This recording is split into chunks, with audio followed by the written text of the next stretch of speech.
Good afternoon, Ms. Diggory. I am Mr. Smith, and I'm glad to be here with you today and discuss Cedric's test results. So this is for the OSTP, which is the Oklahoma School Testing Program. Specifically, this test is ELA, so English Language Arts. So now I'll give you kind of a brief rundown of what we're going to do for this meeting. So we're going to go through the test results you see presented here in front of you, talk about Cedric's performance on them in this ELA test, and we're going to explore kind of what it all means and how to support his academic growth. So first, we see student name, Cedric. Okay. Next, we'll go to IEP. So an IEP is an individualized education plan that is for our special ed students in our special ed program. Some of them need IEPs, some of them don't. Cedric isn't in our special ed program though, so he doesn't have one, so we're just going to skip over that. Next, we have our performance level. So that is cumulatively our scores put together, where he ranks. So there's performance levels such as below basic, basic, proficient, advanced. So that's the scores we're looking at. So next we'll see our sections. We see 5 of them, and we'll start with reading and writing process. So our reading and writing process, this is our student's ability to read and write effectively with the given information. So for this, he scored at or near standard, which is where we want. We want them to be proficient or above, so he's doing very good at standard. Next, we have our critical reading and writing. So critical reading and writing is the ability of the student to be given a passage and write about it from what they learned. So for example, summarize the passage given.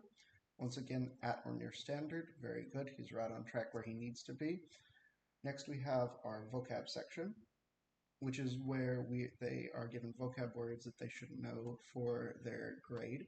So for example, he'll be introduced to some vocab words we learned throughout the year that he should know. And once again, at or near standard, very good. Next, we have language, which is the student's ability to understand English grammar and use it to form sentences and the like. Once again, at or near standard, very good.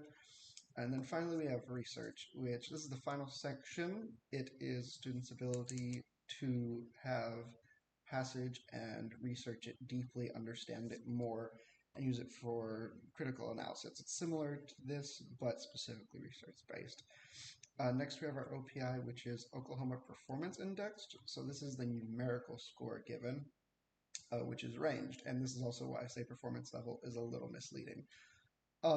Cedric scored a 298. He was 2 points off from being in proficient. So this is why it's very misleading. You see basic and you think, okay, he can be anywhere in this range just scoring basic. But no, he's 2 points from being proficient and 23 points from being advanced. So I think it's completely possible next test he could make 300 be proficient. With some studying, maybe we can get him to that 321 range that starts advanced. Okay. And also, there are many factors that could lead to this score. You know, he could have test anxiety this day. Maybe he didn't eat breakfast, didn't have enough water, didn't get enough sleep. There are many things that could lead to this score not being at proficient, which is fine, of course. And there are some things we can do to get it up to proficient and past it. For example, we can do some tutoring. Our school counselor, she does tutoring, so that could be a very good option. She has small courses that she sometimes leads in the summer. I don't know if she's doing it this summer or not. That could be an option, though, to try and get his scores up. Also, you can get test guides off Amazon that you can do at home to support him and help him get scores up. Another thing you can do is sometimes the state releases old tests, so you can do it that way, see questions that were on previous tests, see how many questions were in each section, things like that, so you can get kind of a first-hand look on what this all looks like. Then we have our growth points to next performance level. Like I said, he was only 2 points away from being proficient, so very close. We can definitely reach that next year on a later test, and I think advanced is completely within our range. Okay.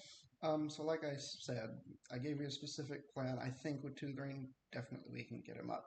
Do you have any questions? I don't think so. I think if we just work on some test anxiety issues, go over some of those old test items, that would help him as well, don't you?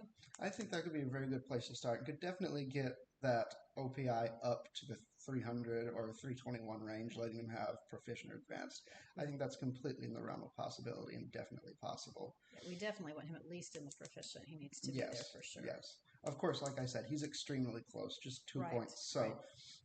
that could have just been luck of the draw or many other On things any that given could day, base who it. knows what it Yes, might have been. tomorrow it could be a 302. There's no telling, and he could be Right, proficient right. then. So performance level, kind of misleading. But anyway, I think I've gone over everything we need to go over, and no more questions at all. I don't believe so. This is very helpful. That way I can see how it's broken down and what we need to work on. Okay, well, thank you very much for taking time out of your very busy day to come meet with me so we can discuss Cedric's results.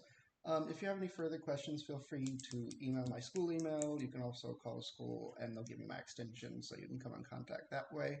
Okay. If there's no further questions, I hope you have a great day, Ms. Diggory. Thank you so much, Mr. Smith.